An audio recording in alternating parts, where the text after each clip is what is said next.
Hi, I'm Naomi Holt, an educational psychologist, and parents, this is a really important message for you.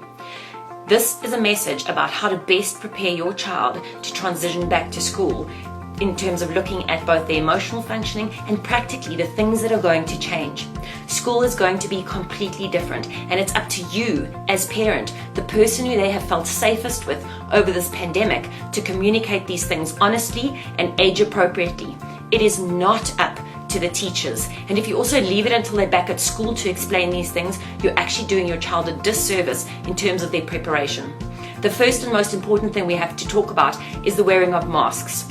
Masks can be really uncomfortable to wear, as we as adults who have been out with them know. Your child is going to be required to wear a mask all the time. What's quite important is that you practice with different masks. Different types are going to be either more or less comfortable.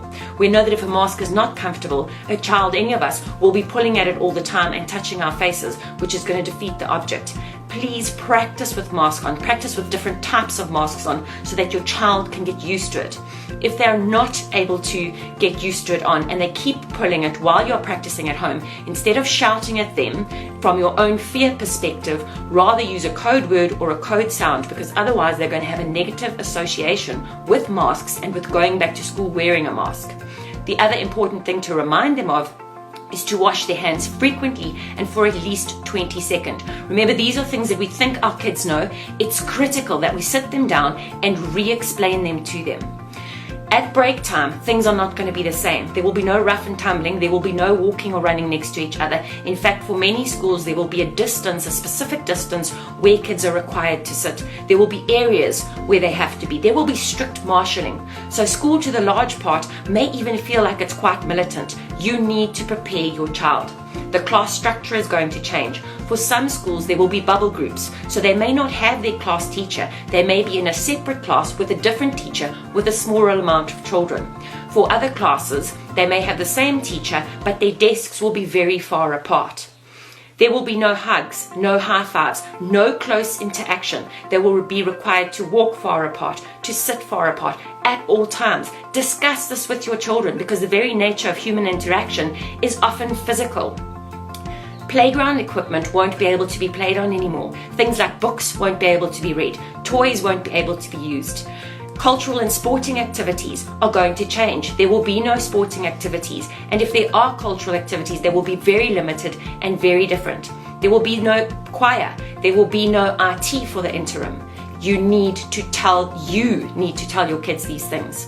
Things that we have always encouraged in them, like sharing. They're not going to be able to share their equipment or anything that they have with their friends or with children around them. So it's going to be very different. In the same light, we need to encourage and talk about kindness and tolerance, because for us all to be okay through this, there's going to have to be a lot of that. If someone sneezes, if someone coughs, it doesn't mean they have coronavirus. And it will really do so much damage in terms of the next few months and looking at how we can best get through it if children are starting to bully, starting to tease every time somebody coughs or sneezes. Talk to your children about these things. It's the only thing that's going to make a difference. You need to be in constant communication with the educators and the school about your children. If they are highly anxious or have any other difficulties, talk to the school. Let there be open communication, and talk a lot to your children about how they're feeling and any worries they might have.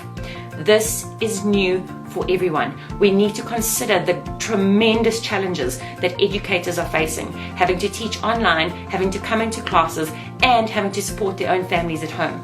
This is huge, and we, as parents, need to be supporting our schools and supporting our educators. Remember, your school is going to do what's in your child's best interests, so talk to them about it.